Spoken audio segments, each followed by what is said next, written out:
The animation studio that brought you beloved family classics has now introduced a streaming service, Disney+. And now, from the same community that brought you Reactaholics podcast, here comes a new show where we discuss Disney+ content old and new. Disney+Pals. Welcome to Disney+Pals. And right. For 1,000 years ago, superstition and the sword ruled. It was a time of darkness. It was a world of fear. It was the age of gargoyles. Bam, bam, bam, bam, bam, bam, bam, bam, bam. Stone by day, warriors by night. Were betrayed by the very humans we had sworn to protect.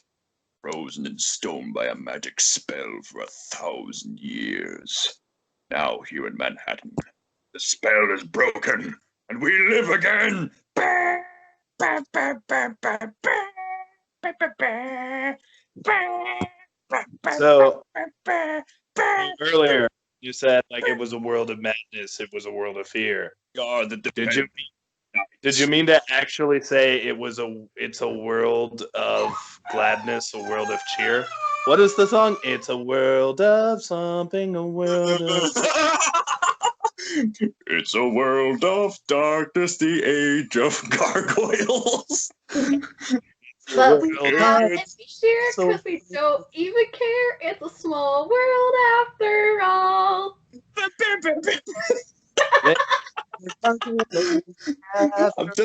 Now I'm picturing Keith David singing "It's a Small World."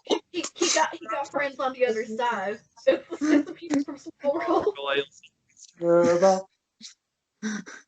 We are defenders of the night. We are gargoyles. Shit, I just improv the whole thing, and it was pretty good. Oh my gosh. Gargoyles, after all. I have Turn horns because I didn't know.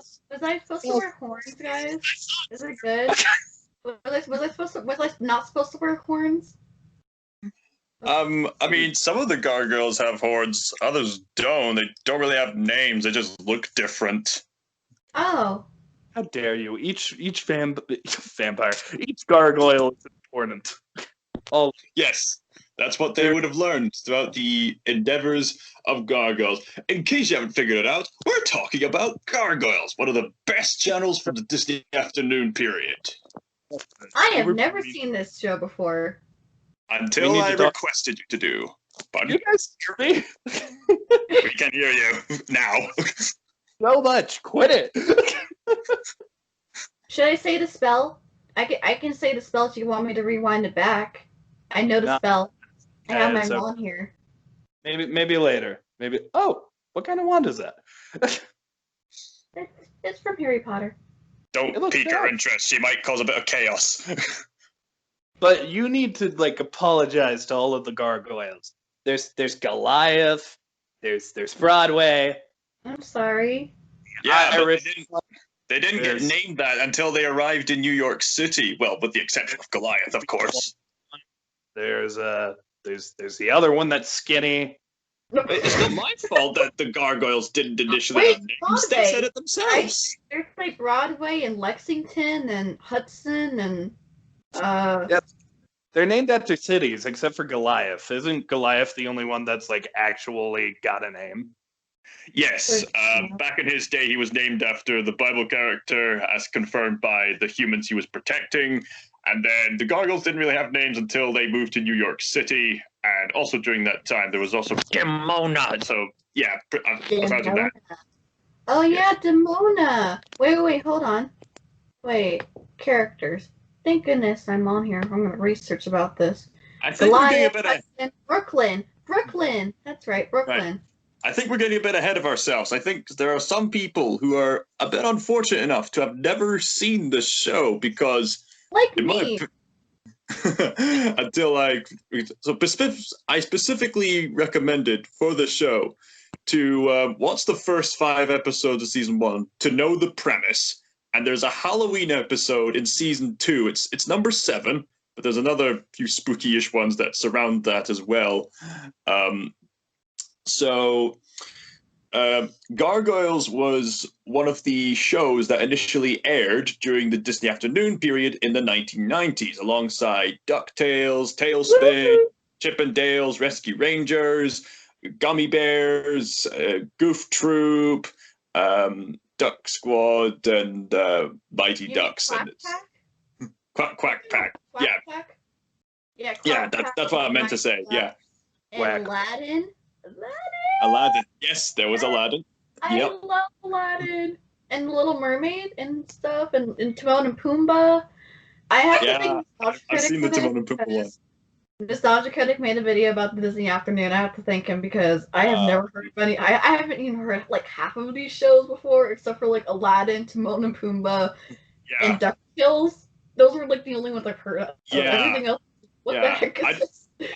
to be honest, I didn't really grow up watching most of these shows, but I have fond memories of watching some of these episodes on, like, those little DVDs of, the adventures of all these beloved Disney characters and so on and so forth. And I remember owning a VHS called Around the World with Timon and Pumbaa, which showed some shows from the Timon and Pumbaa show. Those were good times, yes.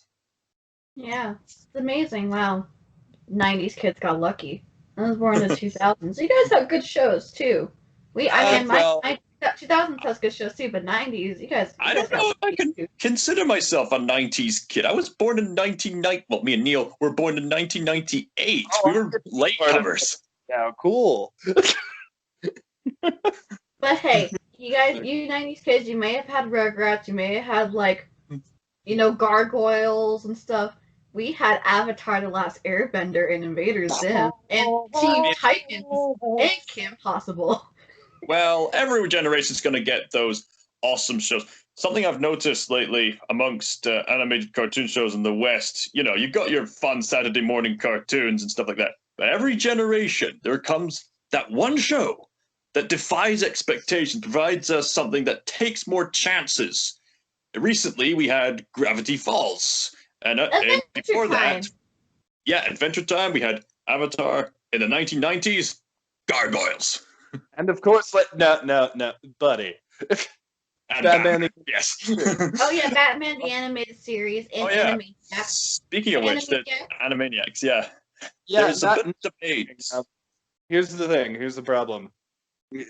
I think Gargoyles is good. I don't think it's as big as the other, any of the shows that were brought up. That being said, I watch it a ton, so maybe I'm a little biased here. But I guess we'll figure that out today.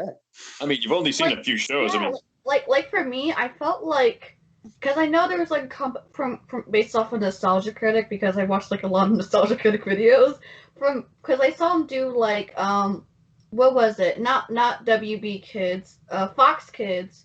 His video on Fox Kids and Disney Afternoon. They have some similar shows. When I was watching Gargoyles, and by the way, this is my first time watching Gargoyles. I have never seen the show. I heard about it. I've just never seen it.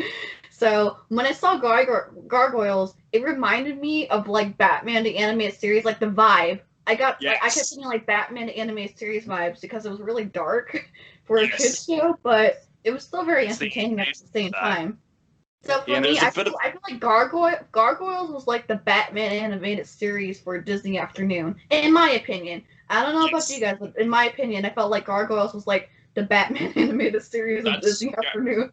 You're actually spot on, because there's a bit of a debate whether or not this was kind of a ripoff of Batman the Animated Series, but I admire it for taking inspiration, because I think Gargoyles came afterwards.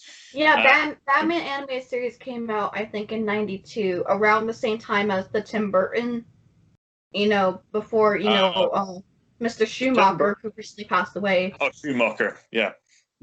Well, the first two Batman movies were both directed by Tim Burton, and then Joel Schumacher, who unfortunately passed away this year, may he rest in peace, did the other two Batman movies. And Batman Animated Series came out around that time, which, Tom Roy's band, Mark Hamill as the Joker, and all the other people I can't name on the top of my head right now. So, yeah. Back to Gargoyles. So let me recap here, because it seems like we sort of dived into our own personal experiences here. You guys didn't watch a ton of the Disney afternoon. Not really. Although I had been binge watching Gargoyles lately, ever since I got Disney+. Yes.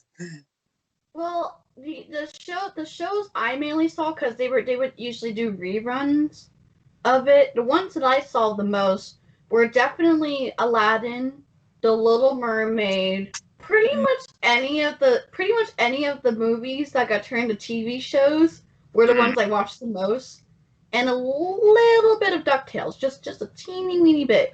So pretty much Aladdin, Little Mermaid, Timon and Pumbaa, Buzz Lightyear, Star Command, and a little bit of DuckTales. Woohoo!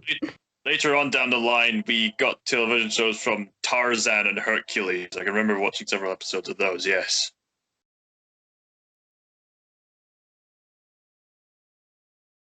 Hello? Oh, were we supposed to say something? I don't know. I was expecting something, but nothing happened. So yeah, Gargoyles was undoubtedly the show that took the most chances and went for a darker route for a Disney television show.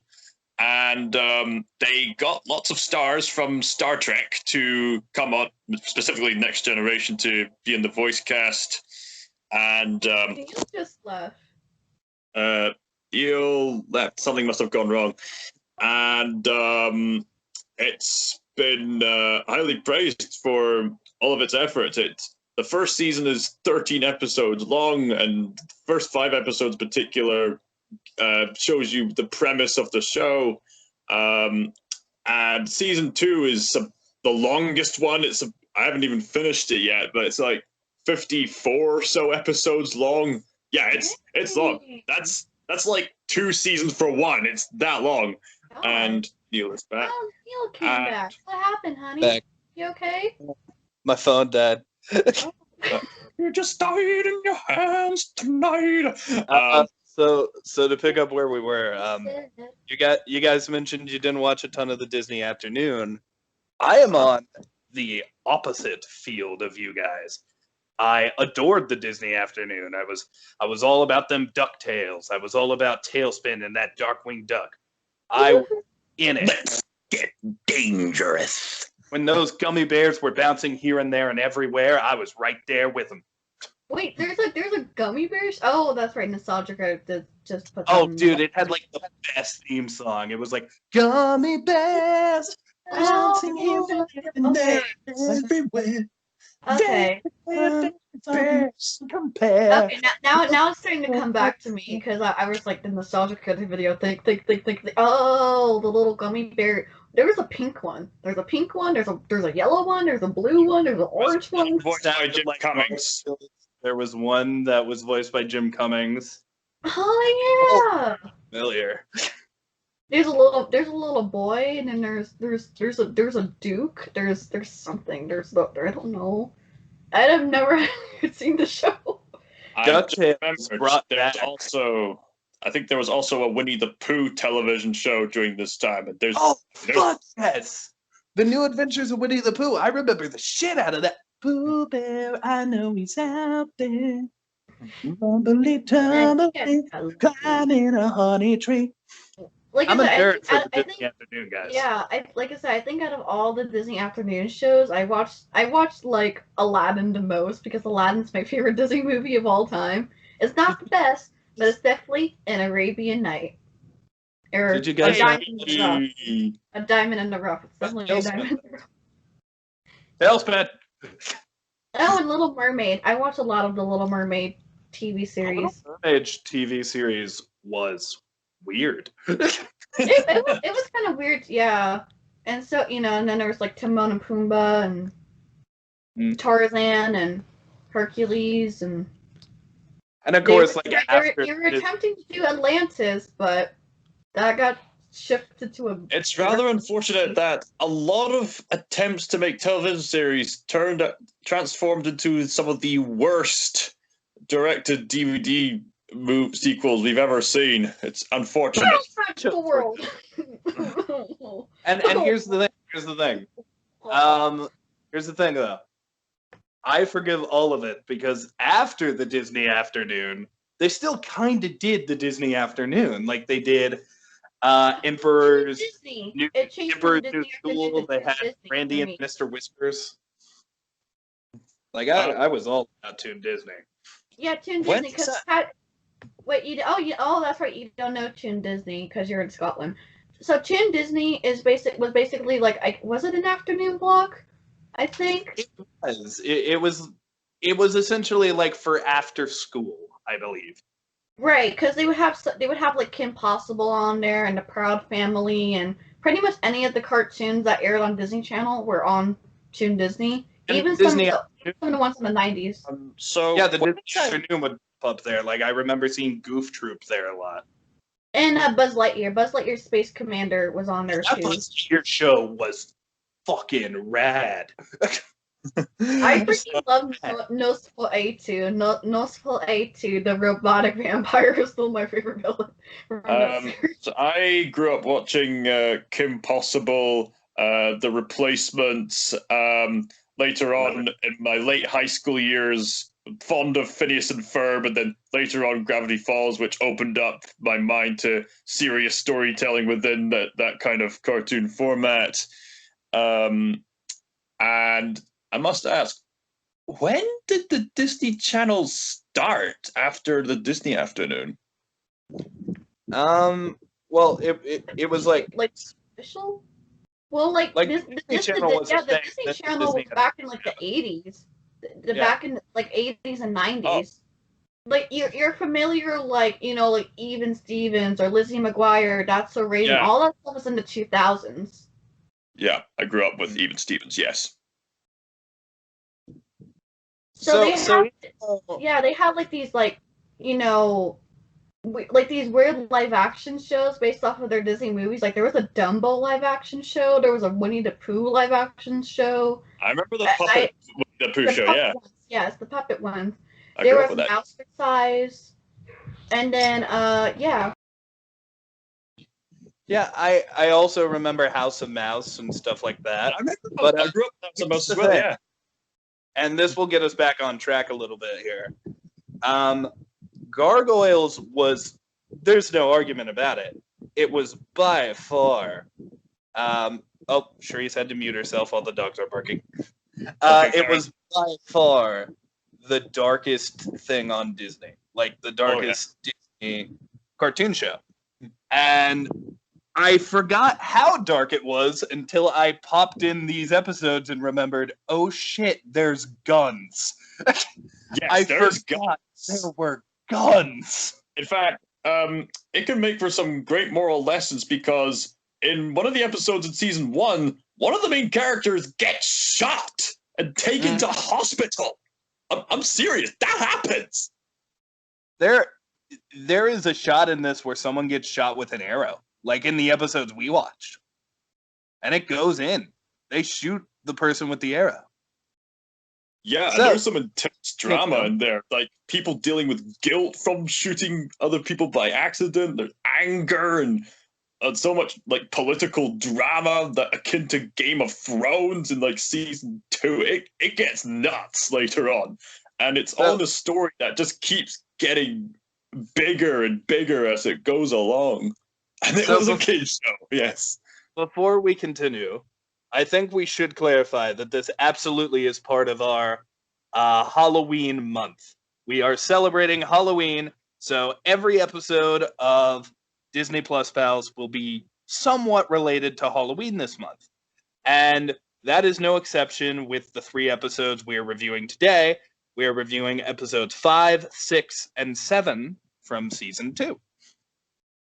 Are we going to look at, or maybe briefly look at the first 5 episodes to familiarize our audience, or nah?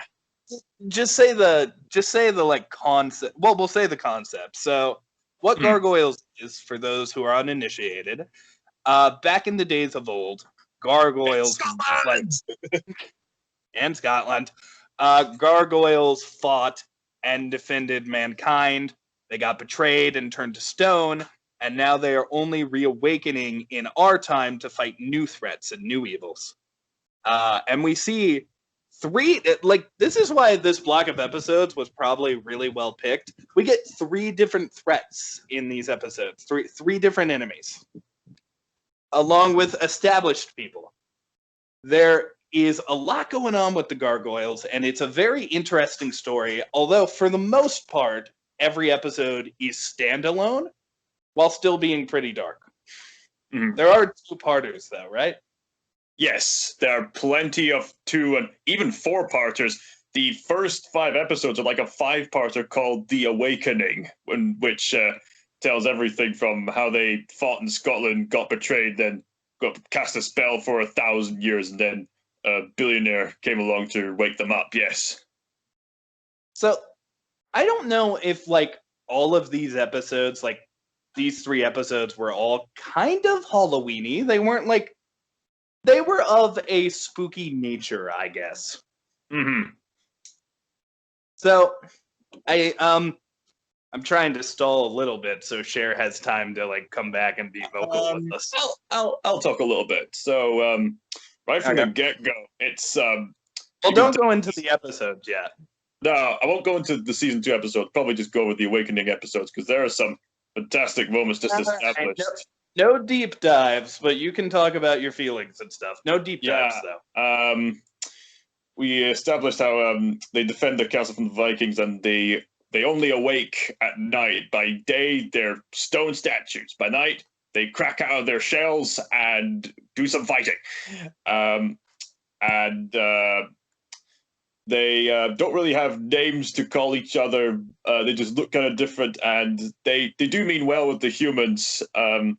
But some of them are understandably scared of what they don't understand. But due to some political turmoil, the Gargoyles got betrayed,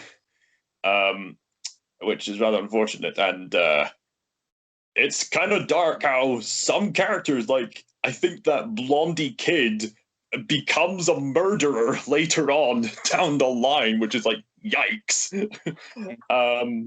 Well, another thing is with this curse, just so everybody is aware, because it's actually touched on in the episodes we watched.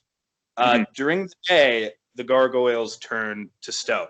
They can't be out during the day, and because of that, they don't know what the sun feels like. They've never been able to do stuff in the sun. They just can't. And if I recall, I think it's a situation of Goliath's friends who are Goliath actually doesn't get turned into stone, but basically due to the queen going missing, their local magician got angry and cursed the Gargoyles who fought off the Vikings to stay in stone slumber in both day and night. Goliath catches up with the queen and sees the person who betrayed him to the Viking, but they have a struggle. They fall off a cliff, which forces Goliath to save the queen and leave the two to fall to their death, leaving him to scream, "I've been denied everything, even my revenge!" Then he gets back to his friends. He's thinking, why are they to turn to stone? Turn them back! But the magician says, I can't. Some jerk burned them in a fire. However, the conditions of the spell are that they will come to life when the castle is raised above the clouds. Goliath ponders and asks if they can take care of their eggs, which they've kept in a cellar, and they promise that they will. Goliath volunteers to have the spell be cast on him, and the castle is pretty much abandoned. Fast forward 1,000 years later, we meet this quirky billionaire. Think of it like a gothic Tony Stark. That's basically David Xanatos here. And I just love how he's just so rich. He takes the whole castle, brick by brick, gets an entire team, and moves it to New York on top of his apartment. How does he convince them to do so? With one of my favorite lines. Xanatos says, if you pay a man enough, he'll walk barefoot straight into hell.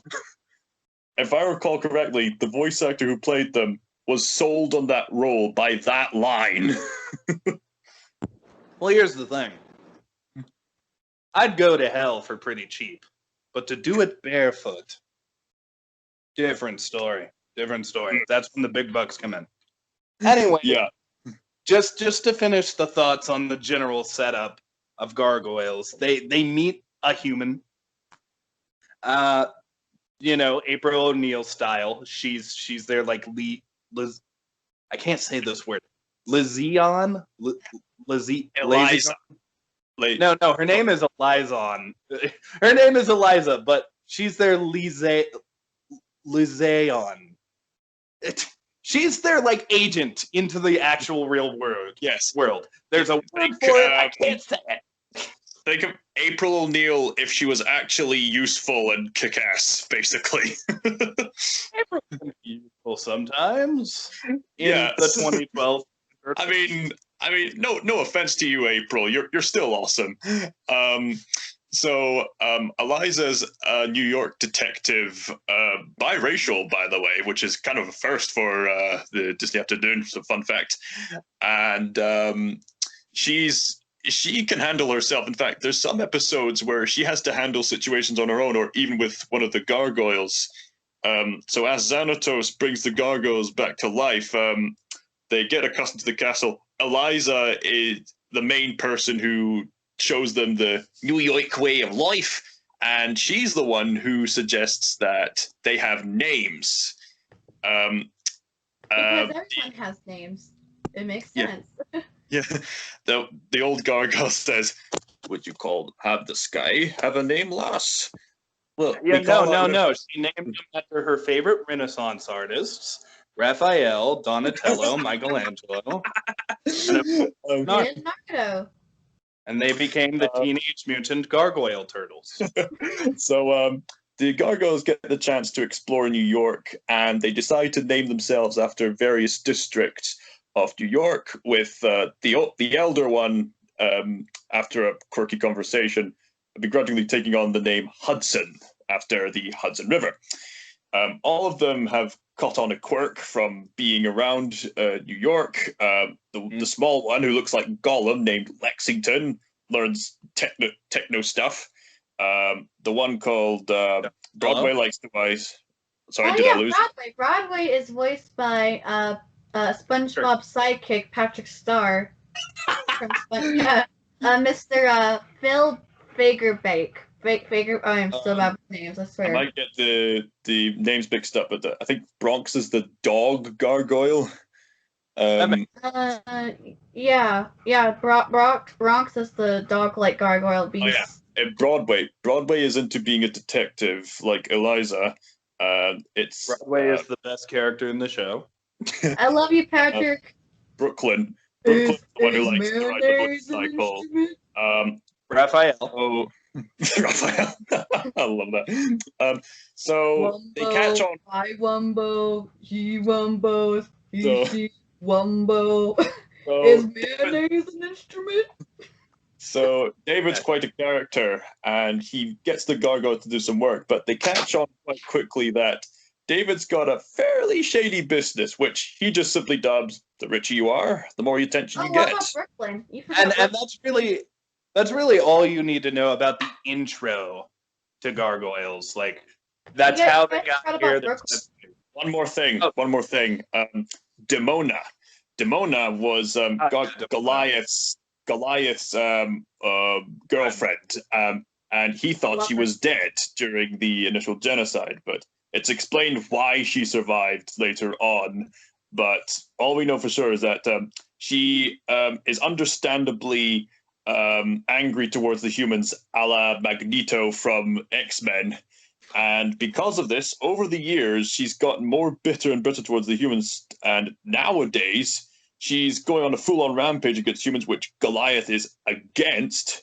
Hence, Goliath and Demona are tragically now enemies. So now they've left the castle later on, and they have various enemies, but their general goal is to protect New York from criminals. And there's kind of a deep line, actually, between Eliza and Goliath when they're asking, "So this is your city.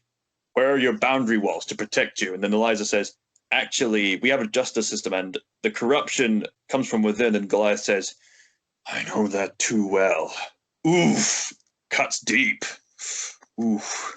And also, speaking of Goliath and Eliza, Goliath isn't all that torn up about not being able to be with his gargoyle lady because he's got the hots for Eliza, and that is one of the major plot points of Gargoyles. Tell We love each other, but we can't be together.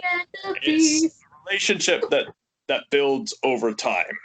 One last thing, I love how kudos to whoever came up with the idea of folding their wings to look like a cape. Okay, that's it. That's the premise. That's the intro. And now we're going to get into the actual episode. But first, I want to share one more thought. And this is the first thing I remembered when rewatching a little bit of Gargoyles. There was one reason I didn't watch this show. And I forgot what it was until I sat down and watched an episode. These episodes feel so much longer than they are. Like, and that's kind of a good thing. I thought the quite opposite. I thought they went by pretty fast. For me. Really? Not for me. These felt like these were a slog at times. And that's not necessarily a bad thing. But, like, it definitely got to me as a kid. As an adult, I think I'd really enjoy that. Because I like shows take their time. But as a kid, I was like, I could have watched like 5 Kim Possibles by now. Even though it was still half an hour long for each episode. It doesn't feel it. I felt it, like especially when I was watching like the first 5 episodes. Like every time it ended, I was like, "Wait, that's it? Well, that went by pretty fast. Oh, okay, let's go on to the next episode." Woo! I mean, maybe they took a more cinematic approach because the animation for television standards is pretty smooth and spectacular. It's not always amazing, but it's really good most of the time. Oh yeah, the animation is like nowadays it's a little dated, but even if it's dated, it's still bloody beautiful. Like you look at this stuff and it is high quality drawings and it looks great. Especially with the lighting in the first episodes. Really works with that gothic art style they're going for. So yeah, it reminded me again. I know I keep comparing this to Batman the animated series because both of them have very similar. I don't know if premise is the right word, but like atmosphere. I think that's a better word. That's a better word because with like Batman the animated series, like it has like the red skies and it's like really dark, and then you look at Gargoyle, kind of feels the same way. And yeah, both animation from both shows are spectacular, and those are 90s shows, so even though it may look outdated, they still have the story and the characters to mix it all together and make it even more iconic. So here's the thing. We are not reviewing the entire show of Gargoyles today. We are only looking at 3 episodes. The specific 3 episodes are episode 5, episode 6, and episode 7 of season 2. So these are your 3 episodes. If you want to watch them first and then come back, one of them is a Halloween episode, but the other 2 still have some themes that I think still carry here. And the first episode... Beware spoilers, beware.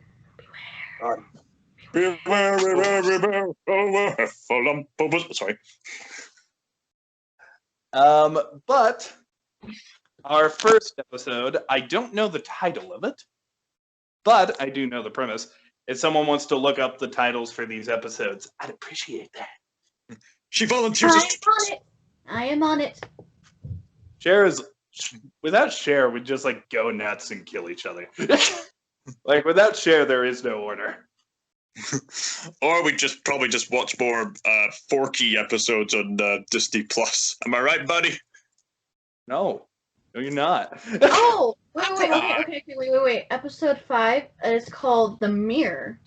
And I'm looking this up on Wikipedia. I don't trust Wikipedia, but for time's sake, I just have to look it up on Wikipedia, so... So, to be fair, like, just realize, I just watched, like, I watched Gargoyles before, so I knew the premise. So, all I chose to watch were these 3 episodes. So, I'm gonna struggle with names, and you're gonna have to help, guys. Oh, I mean, Forky! Thank you, I guess that's a start. This episode, get Forky out of here. This isn't his time. I'll insult Toy Story 4 another day. Well, we have to do all 4 Toy Stories. We can't just start off with Toy Story 4. We have to start off with the first one, and the second one, and the third one. And... Actually, we already have done Toy Story 3. What's wrong? What? Yeah, we're You real. can see for yourself. Fudge. But moving forward, we start on the evil gargoyle lady trying to steal Demona. Demona. She's trying to steal this mirror, which has magical powers, but Goliath is already ready for her, and him and Eliza try to stop her, which I thought was weird. Did they just want an action scene here? Because literally, right after they get her out of the museum, 2 thieves she hired come down and steal the mirror. So it was kind of pointless from a story perspective. I don't know. It looked cool. Anyway, she gets the mirror, and she unleashes the trickster Puck. From Shakespeare. Yes, Yeah, you don't know who Puck was. He is featured in a Shakespeare poem. Wait! But Oh, I also- know what it is. Puck. Puck is from a Midsummer's Night Dream. Yes. Well, weren't And- there I also know legends because about I it remember before because there's an Shakespeare? episode of Sweet Life of Zack and Cody that features Selena Gomez. And that's what I remember. To be more specific on Puck, because I've actually done Midsummer Night's Dream for Shakespeare before Fire Nation. Puck is a small little imp-ish little character who works for King Oberon. And what he does is cause some mischief. The king wants So to... he's basically Loki. Yeah, basically Loki. He kind of reminds me. He kind of gives me the Loki vibe. I was like, "Are you so sweet? Is I this thought Loki?" he looked like a combo of Peter Pan and Loki. If Loki had the energy and flight of Peter Pan. But Loki did give birth to an 8-legged horse, so anything's possible. yeah, maybe Loki just cosplays as other trickster beasts. Anyways, in this version, he is a dark elf. They strictly refer to him as a dark elf. They call him an elf several times, even though I believe he's supposed to be a fae, which is fairy folk. I suppose I should note that Gargoyles has several characters who are references to Shakespearean stories, and at some point you might catch Goliath reading books on Shakespeare. That's actually fun fact. That's actually a calling card of one of the showrunners. I can't for the life of me remember which one, but that guy went on to do stuff for Spectacular Spider-Man, and there is a whole episode where Peter's high school puts on the play A Summer's Midnight Dreary or whatever. A Midsummer's Night Dream. Come on. A Midsummer's Night Dream. God. That's why. Okay, look. If you want to know more, if you want to know what the simple premise, just watch that one episode of Sweet Life of Zack and Cody. Well, also, you could theoretically watch this episode of Spider-Man, because literally one of the best episodes of that entire show, which is saying a lot because that show was the shit. The dog is mad. What happened in that? Oh, real fast. What happened in that is Green Goblin is reading Shakespeare, and they're reenacting the play. And Puck is played by one of the students. He's featured throughout the episode, and they actually relate the story of Spider-Man to that poem. And it's really interesting. So you know that this showrunner on Gargoyles has got the chops. The dog's stop talking about Spider-Man. Yeah. The most significant... Your dog's making my dog look at me like I'm crazy. The most significant contribution from Shakespeare is a character named Macbeth, who, for some reason, which was revealed in the show, he's lived for a very, very long time. And fun fact, he's voiced by John Rhys Davies. That's right, Gimli the dwarf voices a Disney character. I met him. He was at IndieCon. Oh, did you? I might have forgotten this. Yeah. Yeah. I tried to get him to call me pretty, and he said no. That's fantastic. No, I will not bother calling you pretty. Well, the whole thing is I like, agree. whenever I meet a celebrity, I attempt to get footage of them saying Neil is pretty. And he just very respectfully said, no. I think John Bailey was good enough. John, well, I want all celebrities to say it. Well, I I suppose. I am inevitable. And Neil. Yeah. Is pretty. Well, John Bailey has also expressed some love for gargoyles, yes. So anyway, back to the mirror episode. Yeah, this specific episode, Puck is essentially the MacGuffin of choice. So, evil gargoyle lady. Demora? Demona. Come on, I watched this like a week ago, and even I can remember the names. I'm My bad name at is so everything, simple to Sarah. remember. You will remember my name, Neil, or else I will hunt you down in your house and possibly transform you into a gargoyle. What's her Like, which name? who? What's her Is that name? who? Demona, say it her- louder. What's Feel that name? proud. What's that name? Goliath, the Neil is making fun of my name. You sound like Winnie the Pooh trying to sound like a lady. Why is that? Lava. All right, moving forward. So, Demona. Thank you. Demona, her idea is that first she's like, I want to kill all the humans. And Puck's like, that's boring. You're boring. And then she's like, fine, get rid of that one human. So Puck's being very literal with what she says. So instead of killing her, she's like, okay, get rid of the human. I'll turn her into a gargoyle.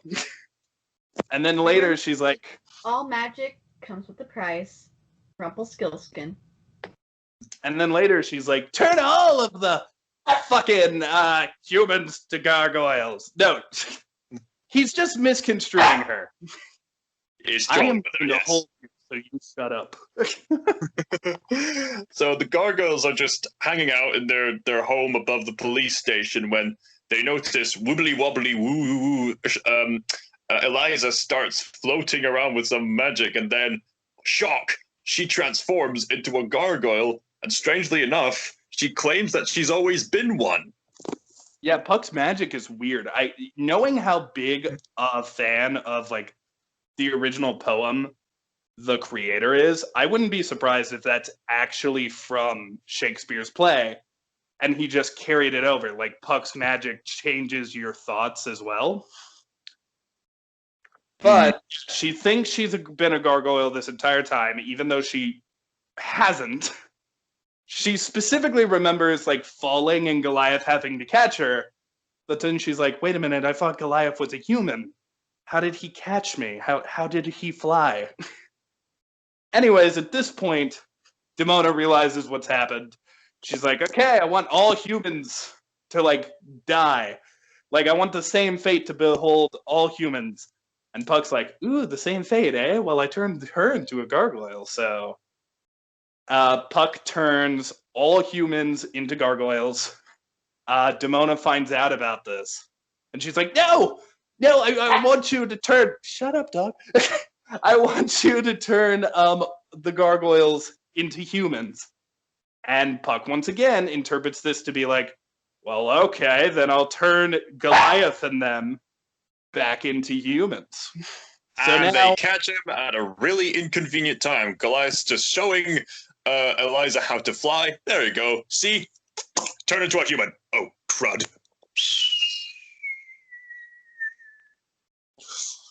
and then Goliath dies, and that's the end of the show. So what That do would you have guys been think made for an Gargoyle? interesting ending. I thought that was a very dark. Yeah. Eliza saved flies for the first time. So after that, they realize that all the humans have been turned into gargoyles, and they prep themselves for a fight. Bronx, the dog, hasn't been turned into anything yet. Bronx is still a gargoyle. That's weird. So what happens is they're like, we need to stick to the ground. It's our only chance of beating her. And this whole scene is like really smart on Goliath's part. Like he definitely is like making a plan to where, okay, maybe us 5 humans can beat the one other gargoyle. So Puck and Demona attack.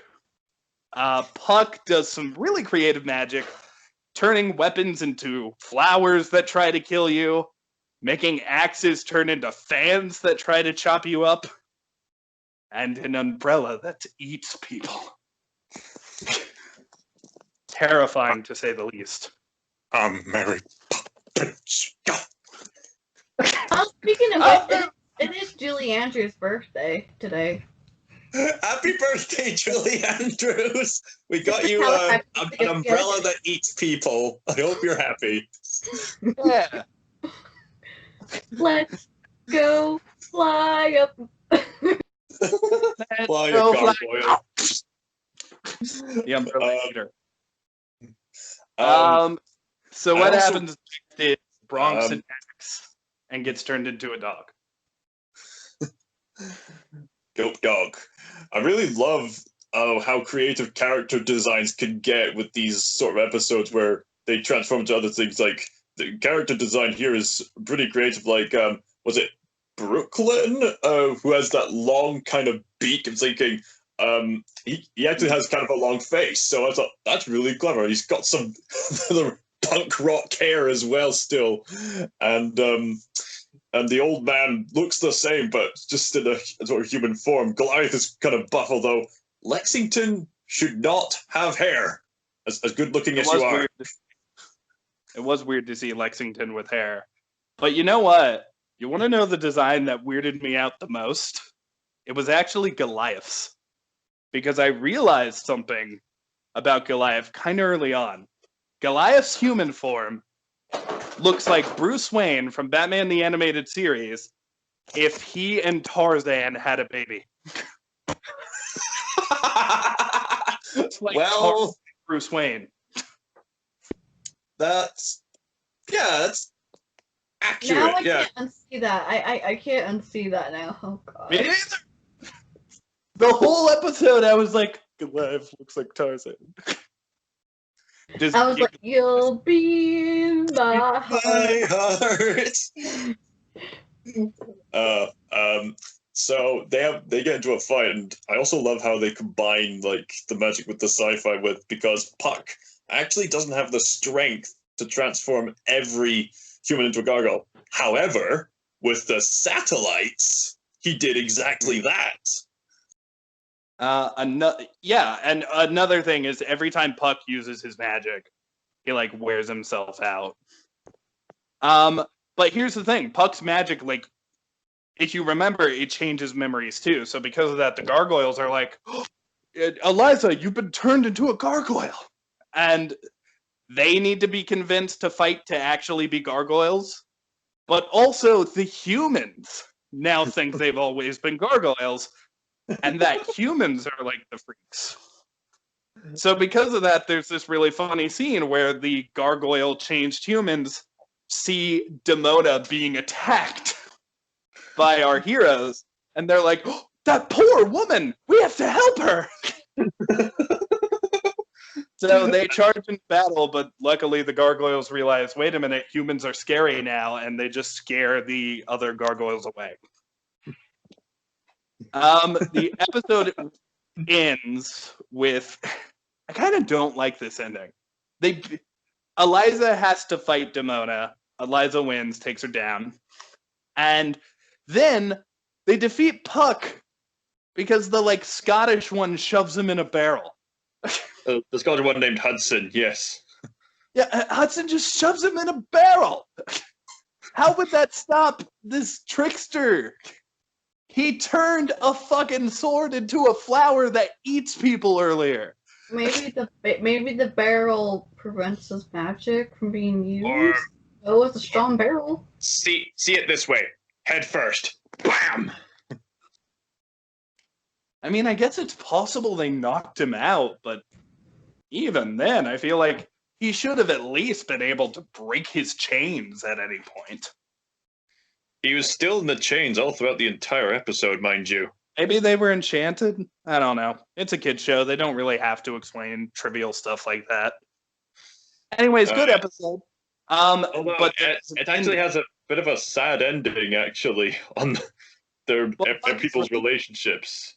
So basically, Goliath and Eliza have a moment, with their built-up relationship and all, but then Puck transforms everything back to normal, kind of at the wrong timing, and Hudson contemplates, would have been nice to have felt the sun just once. Just once. Yeah, it really is this heartbreaking moment. Like, you wouldn't expect this from, like this was made for kids. And this episode here definitely has these gargoyles, like, going, I wish I would have known what the sun feels like. That would have been awesome. And Goliath feels quite awkward for advancing a little bit towards Eliza, but he freezes to stone at the daylight. Eliza goes, I know. Just, you don't have to say anything. To make things more awkward, even for Demona, she has some good news and some bad news. Well, and it's kind of ironic for her. This is why I like this moment. Puck considers all of the mischief he had today to be awesome. So because of that, he's like, okay, I got to give you a reward. I am so thankful. You need a gift. And originally, Demona's request was she wanted to be able to walk during the day. And of course, Puck is a trickster god, so he grants that to her, and it works. Puck leaves, he's out of the episode, he's back in the mirror. It's completely real. Demona can walk around in the day now. She's talking about the sun and how warm it is, and then she looks in the mirror, and she's human.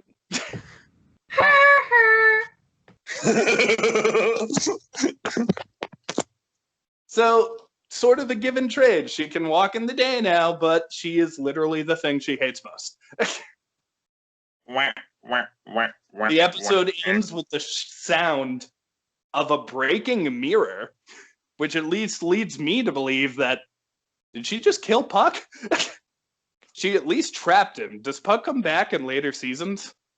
I don't really know. I'll need to keep watching to find out. I think he might, but you know what? I'm willing to say Puck's dead. I at least want to believe he's dead. And that is our first episode. What do you guys think about this one? The premise is, of course, really intriguing. Really love the idea of what do these characters look like when they become a gargoyle or they become a human? What would have happened? Yes. It's definitely a trope at this point to have the main leads that are one species transform into another species. Like, we've seen this before in My Little Pony. We've seen it in Shrek. We've seen it pretty much everywhere. But it's done surprisingly... I think it was done well, but it wasn't done a lot.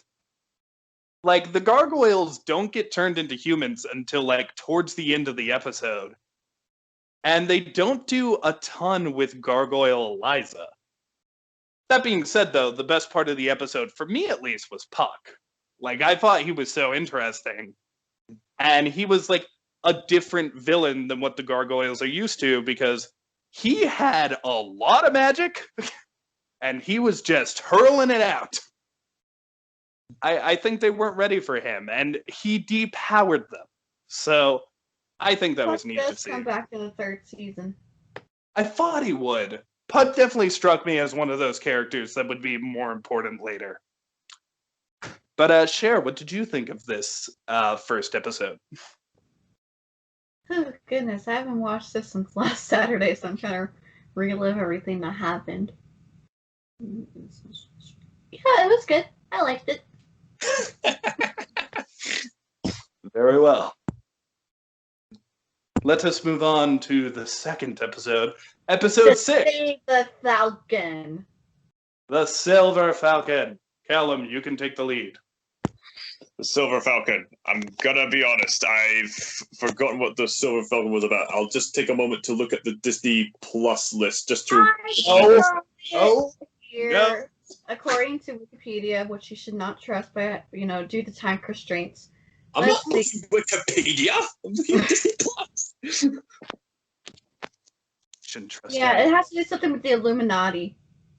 I watched this. Yes. You were making fun of me for waiting to watch the episodes till yesterday, but here I am. I know the whole plot of this one. Okay, so Broadway is hanging out at Eliza's house, right? The other gargoyles aren't really in this one. Yes. I remember now. This is Yeah, Eliza it's pretty Broadway much going on a date. Yes. I think we've been pronouncing her name wrong. It's not Eliza. I think it's Alyssa Alyssa? because there's an S. It might be Alyssa. I don't Yeah. know. But it's an Alyssa and Broadway episode. I'ma call her Pete. So Pete and Broadway are hanging out. Oh, well, I appreciate being mentioned in this show there, my friend. Okay. Well, I'm technically, not sure what that voice is. it's Alyssa and Patrick and SpongeBob. So Broadway's watching TV. specifically. He's watching a detective crime drama, and it's like, you messed with my podness, Sonny. And then the bad guy gets beat up because, God, that is literally pretty much every detective / cop movie back in the day. It all has to do with the partner. Anyways, so Broadway gets really enthralled in this, and a subplot that is established in earlier Gargoyles episodes is that Eliza's partner, I think it's Eliza, I don't know. Yeah, Eliza, Pete is talking about her partner, Bluegrass, right? Bluestone. And he went missing trying to find the Illuminati, which is a thing. It is a real thing in this episode. So, Eliza starts investigating his house. Broadway is convinced she needs a partner. He grabs an overcoat and a hat, and he goes. He dresses up like a Teenage Mutant Ninja Turtle. He does, literally exactly that costume. And at first he bumbles through and he ruins things. There's a thief in Bluestone's house, and Broadway does get him, but he gets in the way of Eliza's shot.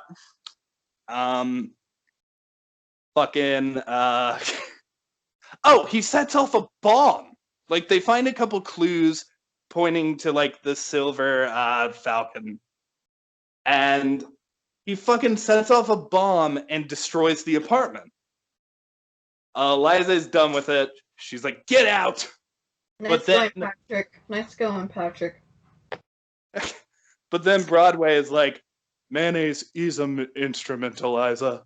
And that word shakes Eliza so much that she continues to team up with him throughout the rest of the episode. So anyways, they do end up finding out he was kidnapped over these stones. I don't know if they're magical. I don't know if they're valuable.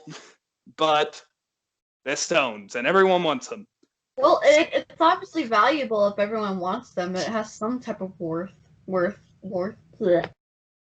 She meets up with an old man who was looking for the gems or whatever. She finds out another older villain, whose name I don't know, but he appears in earlier episodes, is related to this person. They keep calling him DD, which is not D&D, unfortunately. They keep investigating, and eventually they find this little hideout. But the thieves know they're coming, you see. And they collapse a doorway and part of a building on Broadway and Eliza. The thing is, it happens right around daytime. So Broadway turns to stone while holding up the rubble. She gets out. She collapses the stone so they can't see Broadway. And she just lets herself be captured and leads them to the Falcon, which she has figured out is actually at the top of a skyscraper. Broadway wakes up. He figures it out too because she left him a clue. They meet up there. They have a final battle. They beat up the bad guy, and Eliza goes to get the stones. But As someone who's scared of heights, that puts me on my nerves. Just them walking on the narrow balcony on that building. Me too. I have aerophobia as well. But Eliza climbed that shit like it was nothing. She was like climbing up the skyscraper. Well, keep in mind, she has had several experiences of falling off skyscrapers by now. So, to quote Goliath, "What are you doing here? And please, don't fall off the building." But she gets back up to the top. She has won. The villain has been beaten. But the old man from before is secretly DD and is still alive. Dominic! He gets the stones, which are actually just marbles. The guy who hid the stones was like, "Oh, Dominic, I pity you. You haven't gotten wise enough to stop doing this evil shit. You're stupid. LOL. Bye, I'm dead." A lot of ha-ha moments in these episodes, weirdly enough. There are plenty of them. There's another episode where Xanatos' assistant has to test out a spell. His arm turns into stone, and then Xanatos is like, "Oh, so if I just put myself there, I would have turned to stone. Okay, thanks, assistant."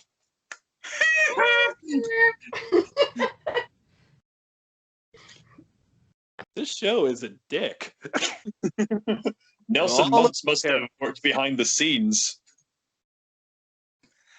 But the episode ends with her like talking to Bluestone, and she's like, "Don't worry, I had a good partner."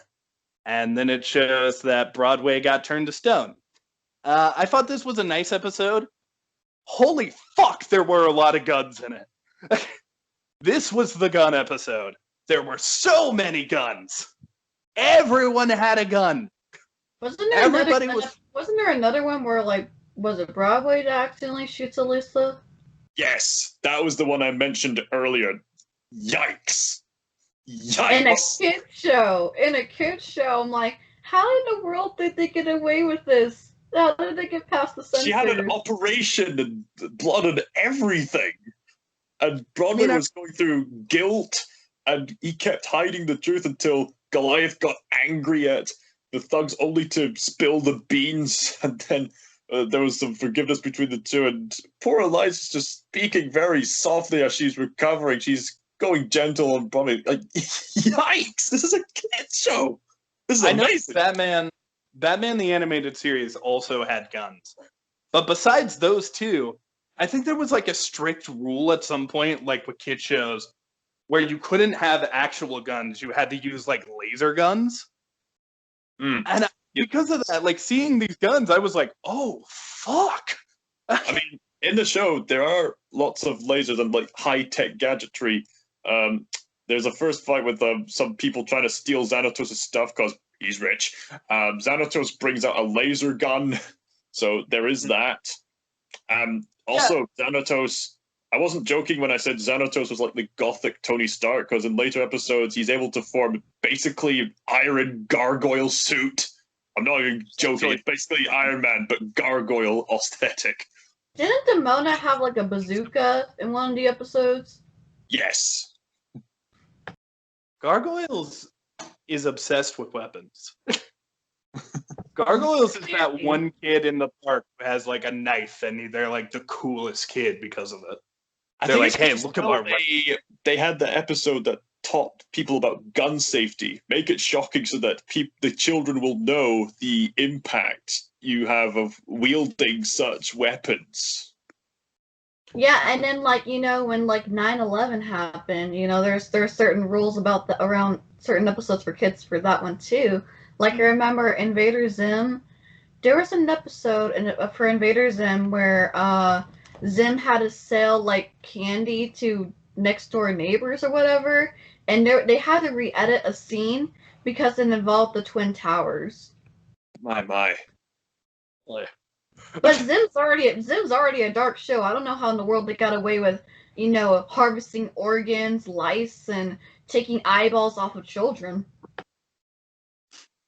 All bow down to the glory of Santa.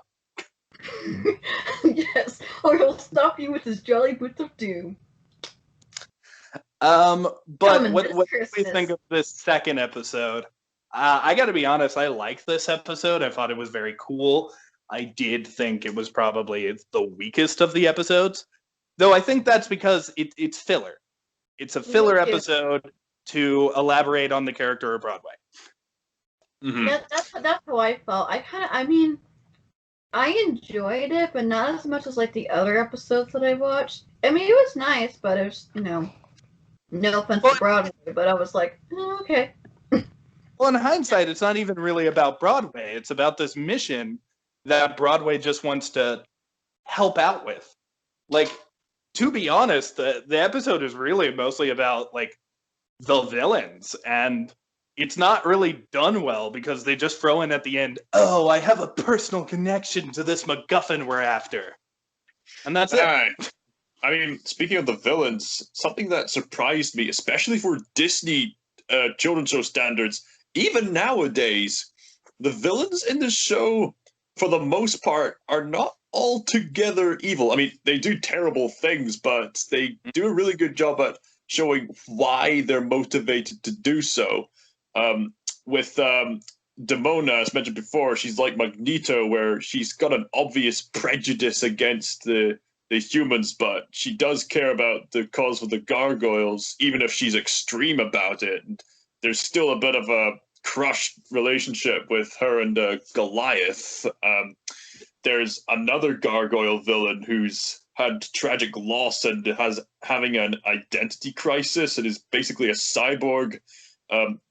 There's Xanatos himself, whilst he's a cunning, rich playboy like Tony Stark, he's not afraid to team up with Goliath whenever it gets a bit too disastrous.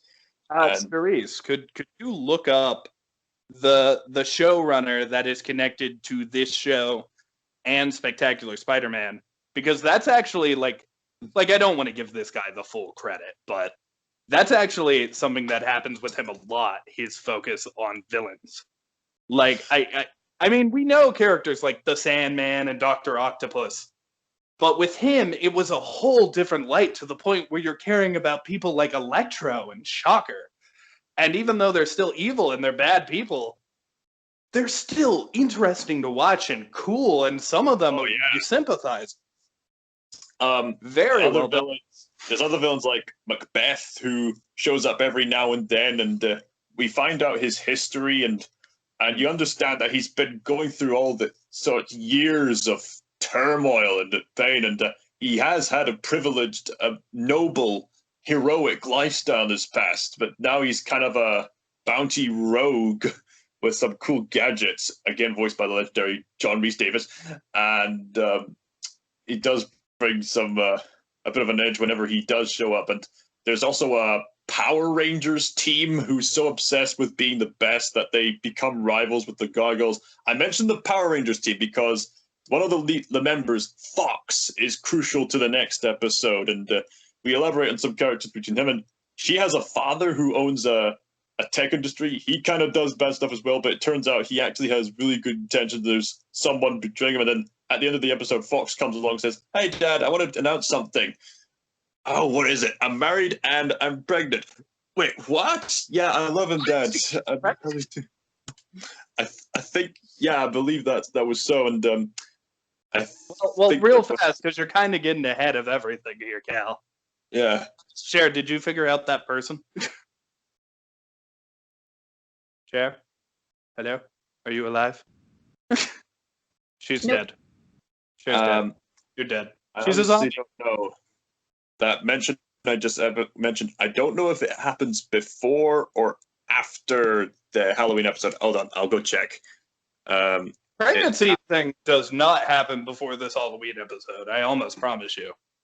Yeah, but the point I'm trying to make here is that all the villains here are pretty well developed, if you ask me. I agree, and I think that is no better exemplified than in the episode we're about to talk about, which I think is probably the best episode. Hello? I just heard breaking up. I think it's. Can everyone hear me? Are we good? We are good. I hear you. Fabulous. So, moving forward, we start this episode, episode 7. Do we have a name? Yes, episode 7 is called Eye of the Beholder. Eye of the Beholder, and this is fitting. So in a past episode, they had something called the Eye of Odin. It is a MacGuffin in this episode. I found him! Yay! Who is the showrunner? I don't, is he a showrunner? Let me see. He's involved. Well, okay. His name is Greg Wiseman. He's an American writer of comic books, animation, and novels, and the producer of television shows, as well as a voice actor. He's best known for Gargoyle, Spectacular Spider-Man, and Young Justice. Yes, this is the guy I was referring to.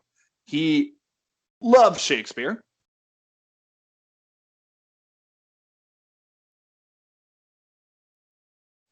Mm-hmm. Anywho, they do get married, and he gives her the Eye of Odin. Xanatos answers something really interesting. He says, "Yeah, I think we love each other, as much as people like us can love." And I thought that was neat. I thought that was a good take.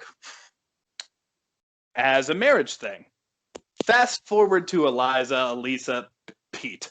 Pete is on the prowl, just walking around the street, and she notices some hijinks happening in a store. She walks in to investigate. Bam! It's a werewolf. So this episode is werewolves in New York. The werewolf has the Eye of Odin symbol on him, and we see Fox go back to Xanatos' house in a trench coat. So if you haven't put 2 and 2 together, the werewolf is Fox. It even has the cool eye makeup that she has. Or is that a tattoo? I don't care. It's the Eye of Odin, and it's a jewel. I think they mention in the show that it's got some occult roots. Yikes! Again, kids show. And for such a sweet occult stuff is weirdly thrown around all the time in kid shows. Teen Titans is the big one. There's other shows that do it too. What are we talking about? The occult. Something we don't want to go into. I think they mentioned that Odin's eye has some occult roots in this show. Again, dark for a kid show. Odin is the Norse god. He's Thor's dad. Mm-hmm. So it also, to some degree, has to have Norse roots, which I do think that I may be making an ass of myself here. Yeah. I do think there is some connection between Norse mythology and stuff like witchcraft and Wiccanry. Wiccanry isn't a word. But well, it is now. It's not, and I probably offended millions, but I'm just dumb. So essentially, Xanatos did present a sweet wedding gift, but it turns out the wedding gift was gone a bit too crazy, and we get a surprisingly intense scene with Eliza just shopping away, only to find this wolf just munching away, and you get to see it out of a horror movie. And again, this wolf must have been terrifying for kids at that time. And she informs the Gargoyles, and she comes back, and oddly enough, I noticed that the wedding proposal was set on the 1st of October. Hey, it's today. Okay. Guys, Yeah, sure. you guys okay? Yeah, we're Yeah, okay. I'm Oh, okay. it's probably Okay. me. you It's probably me. It says I have poor connection. Maybe we should do the spell. Maybe I need to do the spell because obviously I couldn't hear anything you guys said and it just cut out. So I need to do the spell. You guys ready? I gotta do the spell. ready. Let her do No. the spell. Let her do the spell. McReary time worry. Is that Okay, right? now you guys, now you can talk again. We Okay. went back in time. We're in Thanks. the past. Oh, okay. Right. So the time comes, Halloween is fast approaching, but Xanatos sees Fox at a very inappropriate time. She sees a full moon, and Xanatos says, I might need that wedding gift back, darling. And like Gollum, apparently, I was thinking, yeah, why did she take it off? But interestingly enough, she says, I can't part with it, which is So here's the thing. interesting. Here's the thing. This is why she didn't part with it. You remember when Xanatos tries to grab it later and it shocks him? I think she knew that would happen. Like, I think she tried to take it off and that happened. So she didn't want you to, like, die. Oh, poor dearie. Poor dearie. But that would still be funny. That was like my precious. All right. Well, also, like, he actually doesn't think she's a werewolf. Like, he might have a suspicion about it, but he straight up was like, I just want to get it engraved. I just want to put your name on it. So, she goes back into the werewolf street. Pete has told this to the other gargoyles. It's quite an elaborate transformation scene. Again, yikes.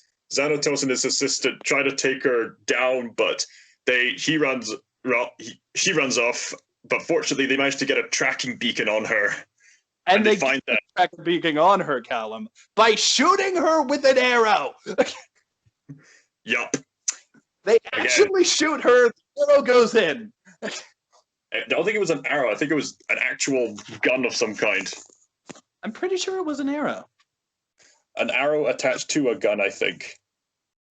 Well, that's just like a crossbow or a harpoon. A harpoon might make sense. Anyway. Well, anyway, she gets impaled by Is it time? Is it time? Is it time? Not yet. It's not time yet. Goliath. Sorry. It's not time yet. It's not time yet. It'll be time soon enough. So, Xanatos finds out that her blood pressure is like through the roof, and she's got burning out of energy. Mm-hmm. Essentially, it's eating her. It's eating her up, like from the inside. It's killing her. So they need to stop her. So he becomes the Iron Gargoyle. Yes, he has a Gargoyle Iron Man suit. But also at this point, Goliath and them are trying to figure it out too. And they don't know it's Fox. They just know it's a werewolf. They're going to go take it down. They go into some of the like stories about werewolves for a little bit. Although nobody uses silver against her. No one used silver. And that pissed me off a little. Because silver is how you fight werewolf. It's the way. Yeah.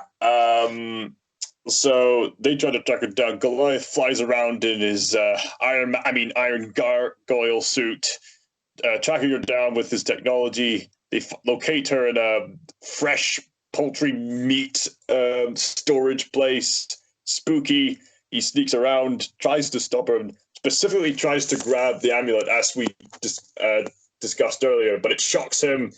And interestingly enough, she has the advantage over him, but very briefly, flash, her eyes begin to go back to that of a human, just for a brief moment, as if she recognized. Yeah, Xanatos, handsome hunk that he is, but definitely, yeah. Like, in her head for a second, she was able to regain control, just enough to not kill him. Much like exhibited in one of Kenny Ortega's grand films, Zombie and Zombie 2, where you see Zed the zombie is about to eat Bucky, but he doesn't both times. We're fired up, we're fired up, we're fired up, we're fired up. You can thank Gargoyles, Kenny Ortega. You can thank them later. Xanatos tries to chase her down, but Goliath comes in and wrestles with her, with Eliza, with a gun at her handy. They fight. Xanatos tries to break in, but eventually Werewolf breaks loose again. And they say, how did you manage to track us? Oh, no, wait. No. Actually, sorry. I went a bit ahead of myself, but they don't trust each other. Then Xanatos flies back to his castle. He says, okay, plan B didn't go well. I think we'll go with plan C. He's always a master strategist. If you think something's going wrong for him, he's always got a backup plan. They established it quite earlier when he tried to attack them with robots. It was the first episode we find out that he even had an iron gargoyle suit. He failed the fight, but it was more of a test to see how it worked. So he's a master strategist. And at this point, his plan C is like, this is what I love. I love it when shows do this. And because of that, this episode really got me from this point on.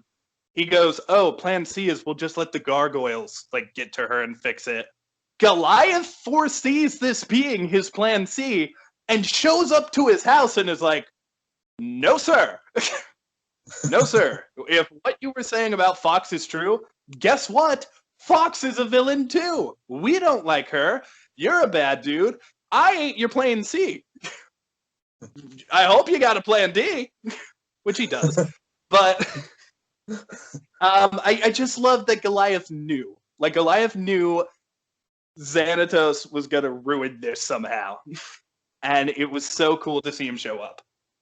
So, from this point on, it's over. They're done. They're not helping. Xanatos has to sit and think of a new plan. Although, we don't really see it, but he puts a tracker on Goliath. And all now, habits die hard. it's Halloween. This is Halloween. And the gargoyles are overjoyed because now they could practically go around the streets and no one would bat an eye. Yeah, people keep referring to them as wearing double costumes because they're wearing their gargoyles, but also one of them's dressed up as a pirate, one's a pilot. I can't remember what puts on his detective attire. Oh yeah, he just wore his detective outfit again. And Alyssa. This is why you wanted to do this episode. Go ahead. Oh, we're gonna get Beast. I'm so happy they made a reference. An amazing it's so funny reference. because Beauty and the Beast came out in '91, and so it was already one of the most popular Disney movies. And Alyssa is dressed up as Belle, and Goliath is her beast. Yeah, and they even dance together. Goliath doesn't wear a costume. He doesn't have to, and they dance in the street. It's brilliant. Hate things. It is like a really nice scene, and it's definitely like, hey, bitch, remember, we're Disney technically. Which it's very easy to forget with the show.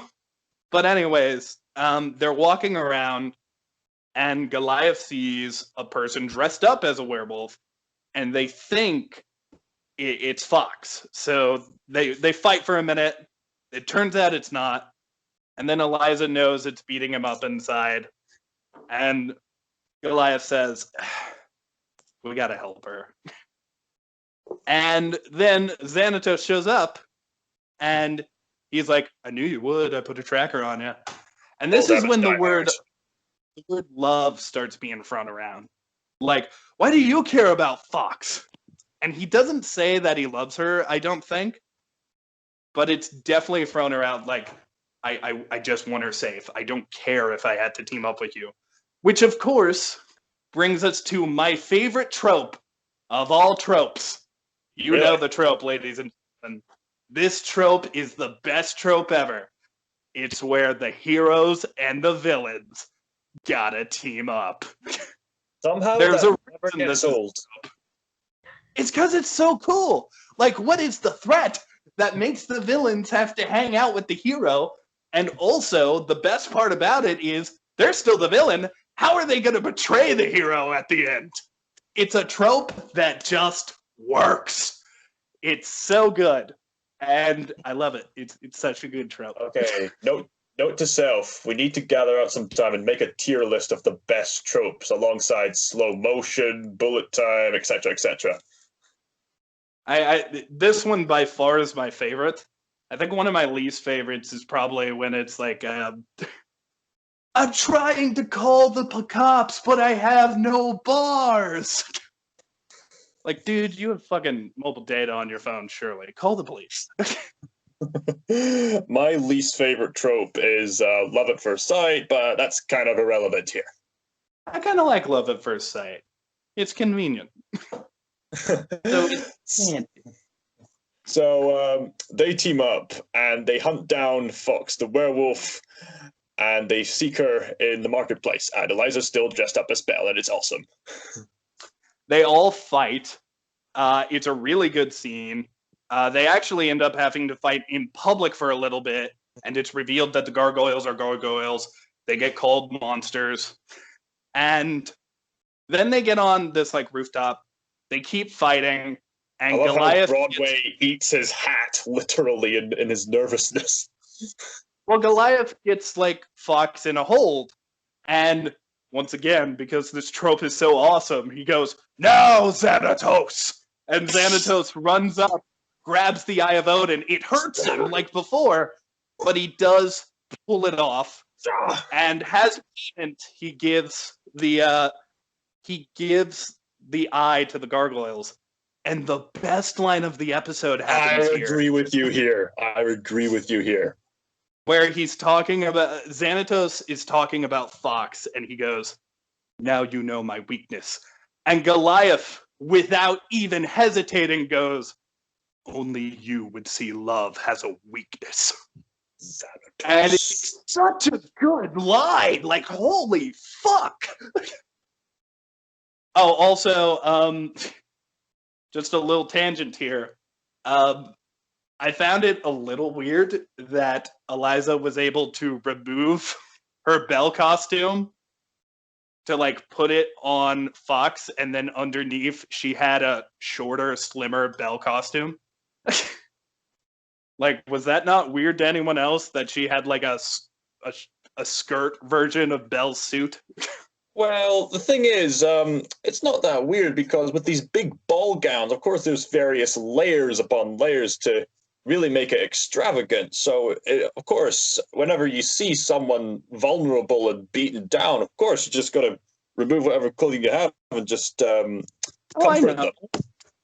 I mean, also, she was naked because she was a werewolf recently. Mm-hmm. Don't show that to the kids. It's just weird to me that, like, out of nowhere, she's just like, "Here, let me change into Beauty and the Beast swimsuit option. That way she can wear my other one."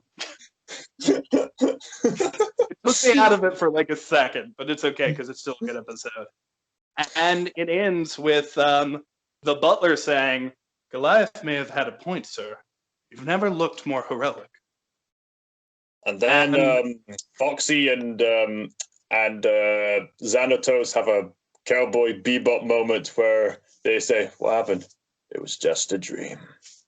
Just a dream." I mean, this is such a good episode. Like, not even kidding. Yeah. I remember messaging like the chat and being like, "Holy fuck, this episode was like really, really good."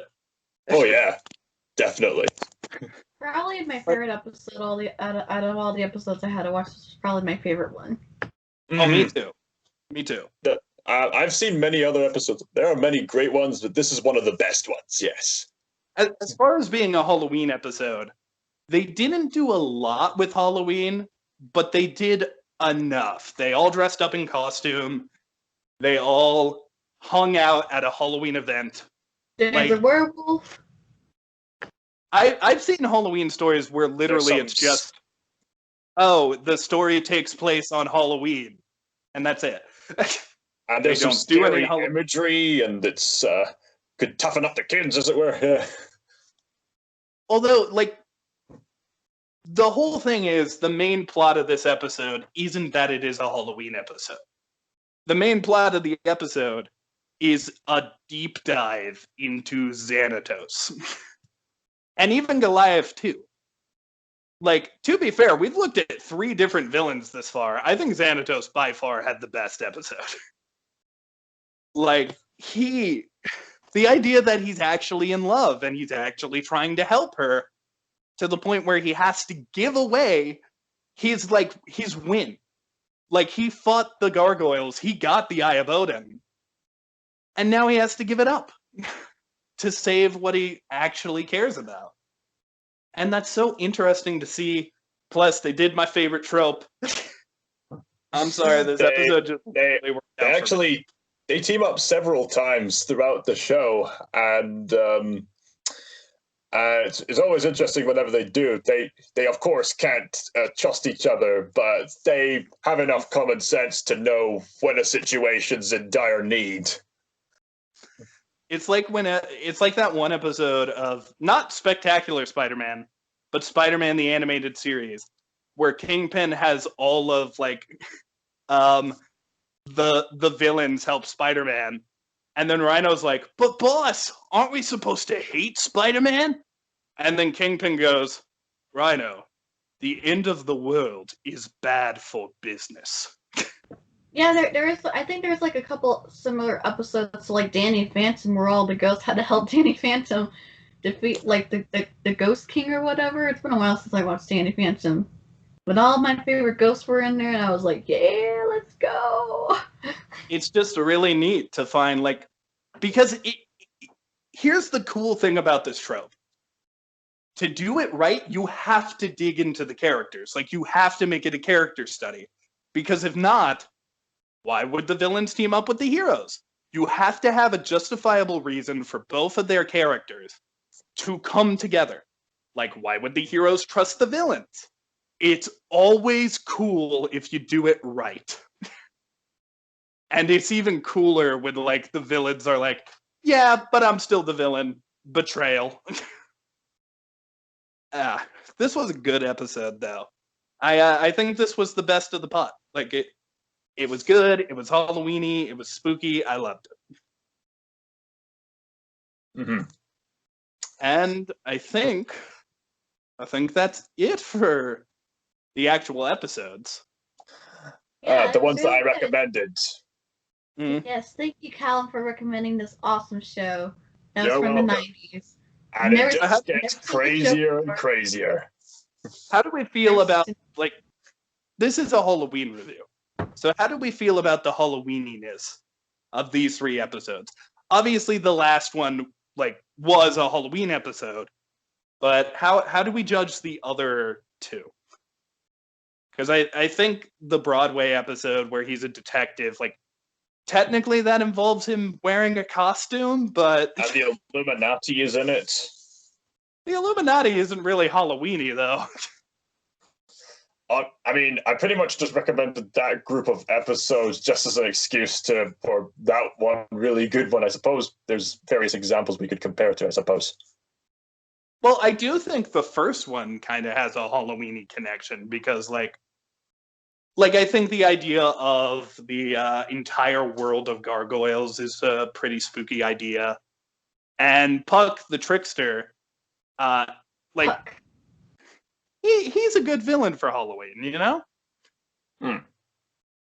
I don't know. But, yeah, obviously, the only one that was an actual Halloween episode was the last one. But I'm okay with that. Because it was good. It's a really good series.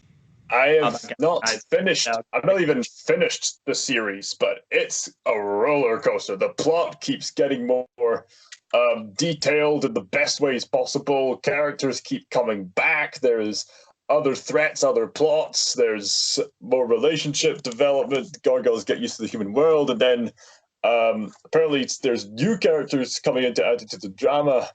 And I've yet to see the 3rd season, but that's pretty much the new Batman Adventures of Gargoyles, if you know what I'm saying, because I think it was literally called Goliath Adventures. It had a cool new intro, but the season 3 was of lesser quality, not terrible by any means.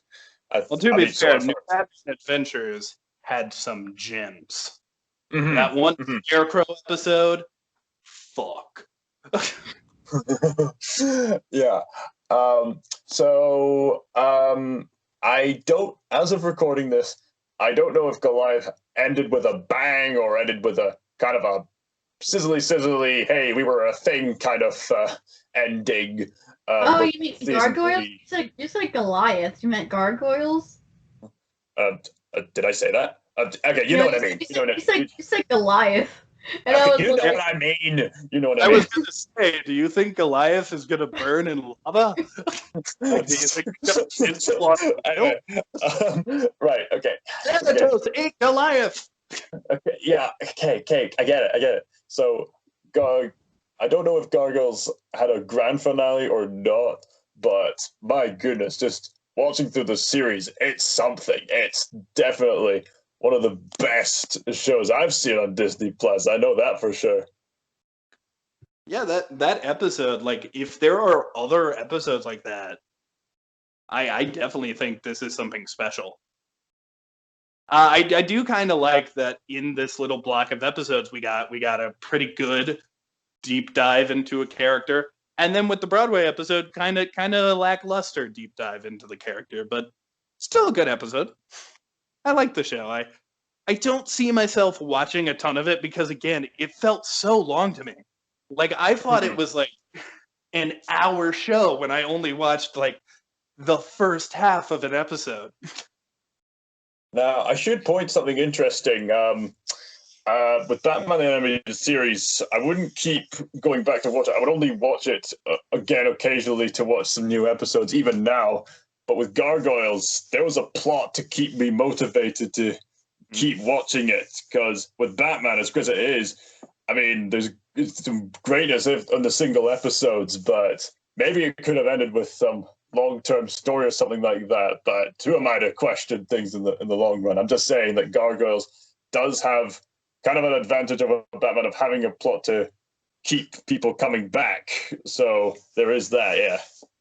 X-Men was kind of like that, where like Yeah, they did the type of episodes that Batman does, but they also did the like longevity episodes too. that's another show that people have been comparing Gargoyles to. X-Men for Fox Kids. You should have done a Halloween special on that. Now I'm whining. oh, is there any merch for Gargoyles? There is, but first we must talk about. Oh, don't worry, I did my homework. But first we must talk about the theme parks. So obviously, Gargoyles is a cult classic. So I'm surprised it hasn't made its way into the parks, or has it? Charisse, has it in any way made it to the parks? I don't remember. I don't recall anything. I don't think it has. No, but maybe, just maybe in secret, they formed a few gargoyles as part of the architecture of various places. But that's just over speculating. It would be so cool if like you just saw the Goliath gargoyle. That'd be cool. What would you want out of a gargoyles attraction then? I think just seeing the statues in some distant area would be cool enough. I think just the sight of them, the fact that they're there and that they'll be coming out to fans at night, or they're under some spell, just their mere existence, I think that would be enough. I think it would be cool to have like animatronics of them. Yeah, so I was thinking like animatronics. I'm like kind of remind me of like Haunted Mansion a little bit. Dark ride. I don't know though, because they could also do a coaster because of like the wings. I don't know. Honestly, I'm trying to think of something good for gargoyles, and this is a struggle. What I think I would do, I guess based off of these episodes we saw, we're gonna go on we're gonna have an episode where the ride is the gargoyles have been turned into humans, and all the humans have been turned to gargoyles. So you have to get to the mirror and talk to Puck. That way he can turn everybody back to normal. So you go through the dark ride, and you got a flashlight that essentially has the light of the sun. And if you flash it on the animatronic gargoyles attacking you, they'll freeze and they'll turn to stone. Oh, like So Buzz Lightyear's mission. I love that. Yeah, kind of like that. Like maybe a Halloween skin for that. Right? They should be very clever with how the gargoyles fly. Even though it's kind of higgledy-piggledy, they establish in the show that gargoyles can't technically fly. They fly by the wind currents. Like, I remember me and my dad went on a big walk, and we saw a bird just floating in the hot sky. Apparently it was suspended by its finely tuned feathers to hover in the hot air, which was keeping it up. So little details like that gives the gargoyles a little bit more risk and nuance, because they need some platform to big enough to dive off and soar. Mm. I mean, I definitely think that a gargoyles ride could be cool, but I'll leave that to the Imagineers. I'll leave that to the professionals. You just gotta get flying properly. Thank you, random bird puppet.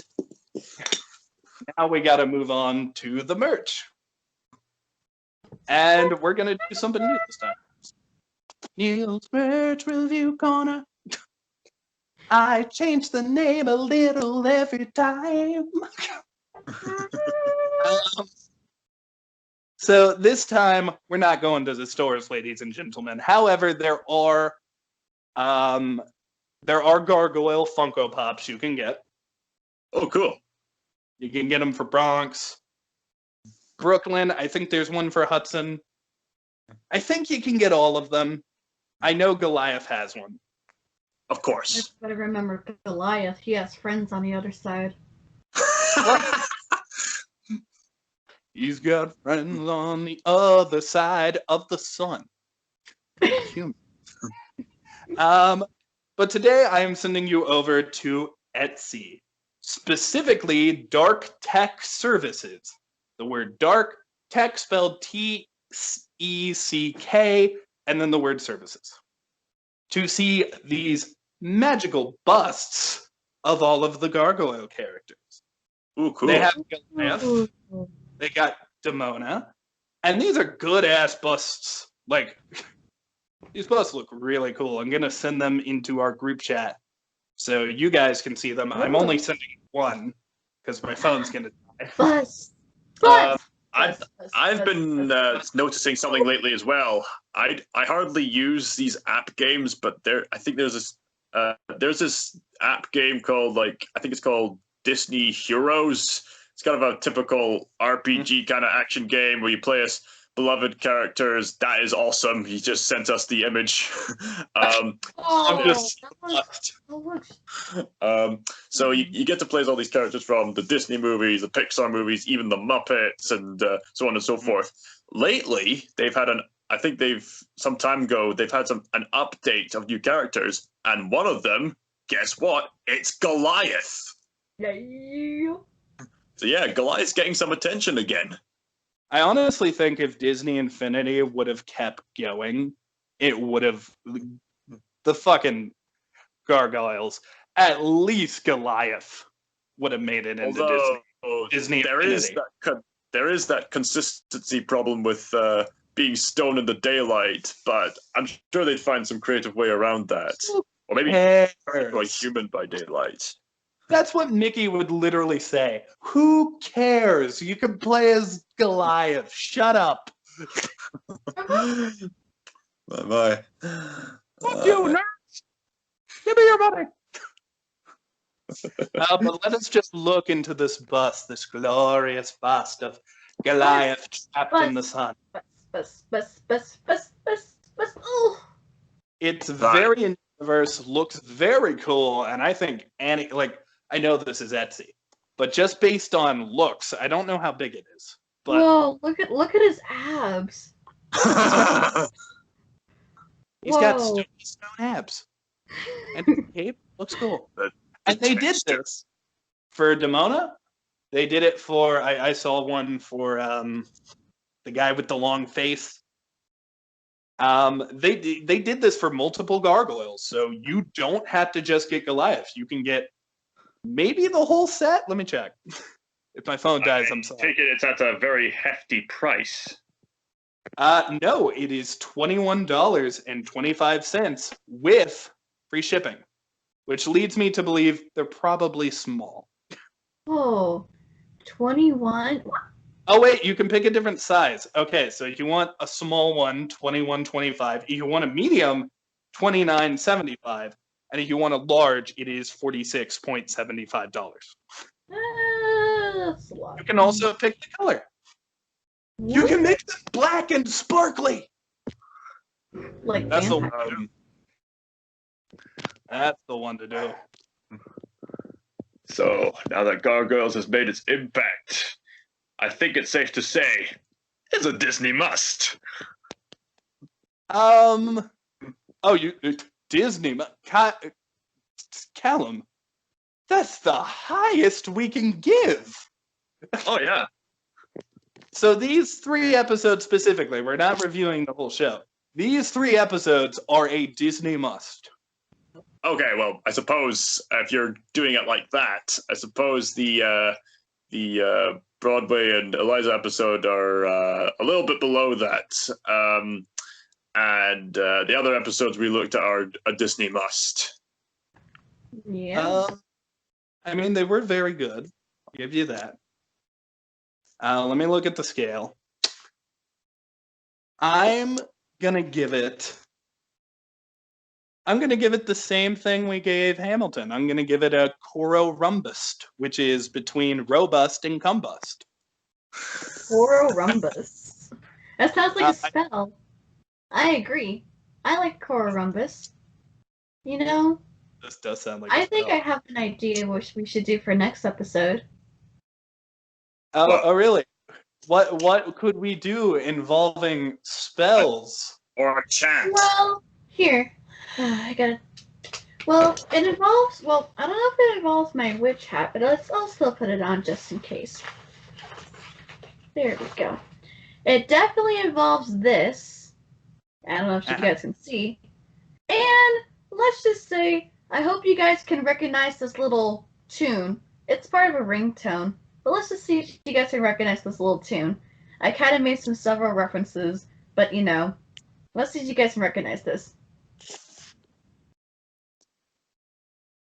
When If you're it ready looks to play like- it. Play, damn it. Yay!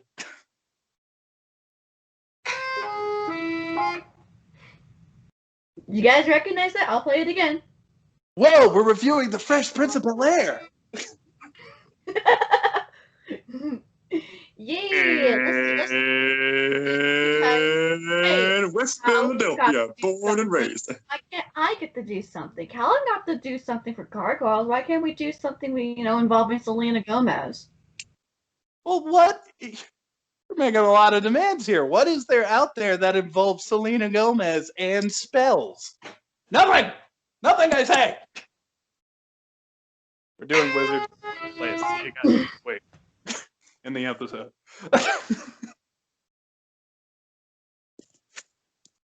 That's it. Yay, we did it! Callie, you're still recording. So Now stay tuned, everybody. Next episode of Disney+Pals involves Wizards of Waverly Place. Stay tuned. We'll be right back. Episode